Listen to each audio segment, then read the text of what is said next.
Training a new hire can be crazy time consuming. That's why so many people forget some really important skills your team must have. If they don't, they can damage the relationship that you've worked so hard to build with your raving fans. It can be damaged and your credibility can be lost in the blink of an eye. So stay tuned as I teach you the 5 retail skills that your team must know in order to keep that wonderful reputation that you have, to keep that going.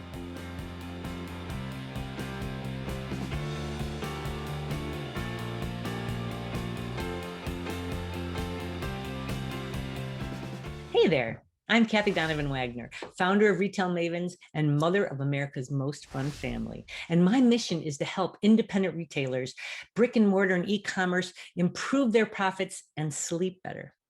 And you do not want your profits and your sleep negatively impacted by a team who doesn't know how to properly interact with customers. When you hire a new employee, first off, don't call them employees, call them team members. It changes the culture, it changes the feeling of everything when they know that they're part of a team. They're not just a salesperson, they're not just an employee, they're team members, right? And when you're hiring somebody, I totally know how time consuming it is. There's so much to cover. There's your point of sale, there's the products, there's your procedures, there's your policies. There's so much to cover. The one thing that gets missed so often is customer interaction. It gets missed so often because you're in a hurry to get them on board. You know, you hired them because you were short staffed, right? So you want them to be up and going in the blink of an eye. I get it. But if you haven't trained on these 5 things, they can damage your credibility in your relationship so fast. The 5 specific skills that they have to know. The first one is knowing the answer to a question. Nothing damages trust more when you can tell that someone isn't completely being honest. We've all had that experience of being in a store and you ask a question and the person is saying, well, yeah, and they're kind of looking around. This is what I think. And you're like, no, you don't have any idea. The thing is that they don't want to be wrong. They don't do that intentionally. So train them to know that they don't have to know everything, that they'll never get in trouble for not having an answer. And then tell them to just use this phrase. Say, I don't know, but I'll find out for you. Train them that that is fine. Those words are golden and they're going to help maintain your customers' faith and trust in you. You're going to keep that relationship strong. That is number 1. Number 2, how to handle a line of customers at the register. Oh my goodness, doesn't it make your heart start to go fast? You get all anxious. A very natural response to when you have a line of customers all at the door. You get nervous, you get anxious, and then that's when mistakes happen. So again, it takes what could be a really great experience in the store and it ends then poorly because the person isn't trained on what to do. Instead, you have to help them just switch their mindset. Remember that these people came to your store because it's fun, it's fabulous, you have wonderful things, and they came to buy gifts. They've just had a great experience. So when there's a bunch of them in a row, that's not a line, that's a party. Just train your team to just take a deep breath. I don't have a line. I have a party. And depending on how extroverted everybody is, you can, if you know them well enough, you can introduce people to each other and share what they have in common. Train your team to just keep smiling and saying that how much you appreciate their business. I'm so glad you're here. I'm going to get right with you.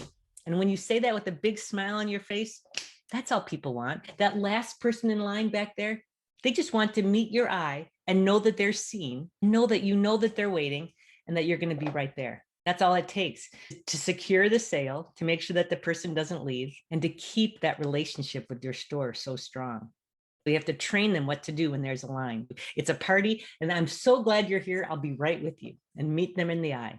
Number 3, how to handle that chatty customer. You can think of that person right now, can't you? I know that I can too. It's this wonderful, sweet customer who has so much to share with you, and you have so much to do.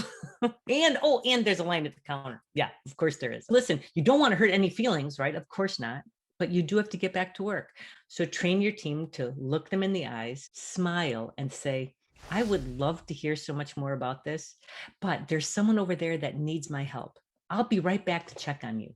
That's it. That's all you have to say. They're going to say back to you, oh, yeah, yeah, no problem at all. And then just look at them and say, thanks so much for being here. Make sure you add that to it. But you got to train people on this. They don't know how to handle it.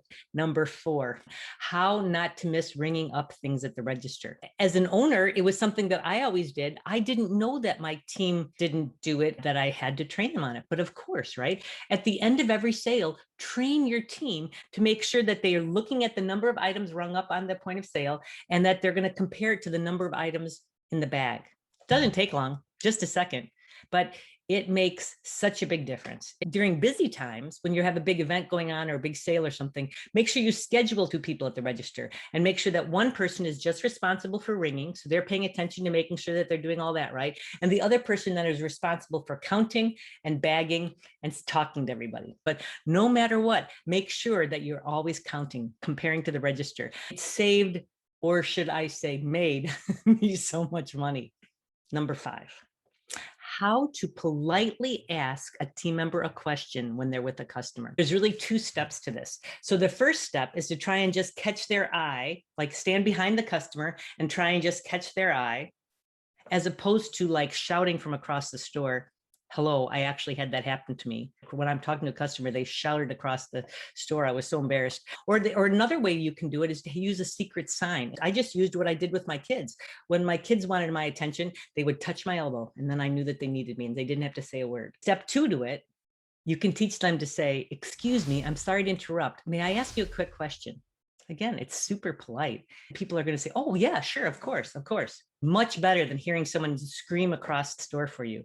Every single one of these I learned the hard way. So that's why I'm so excited to share this with you. When your team has these skills down, I tell you, they will make you and your store look so good to your customers. It's going to maintain those strong customer relationships. And we all know that strong customer relationships is what always leads to more sales. I'd love to know if you have other questions that you find that have to be answered too. So let me know in the comments if you're ready to commit to training your team on these 5 skills. It'd be a great thing to cover at your next team meeting. It'd be a great little refresher for everybody. And then check the description below where I share other helpful resources, and make sure you subscribe to our channel, because we're going to continue to give you more tips, more tools, more strategies to help you improve your profits, sleep better, and become a richer retailer. Thanks very much for being here. Happy retailing.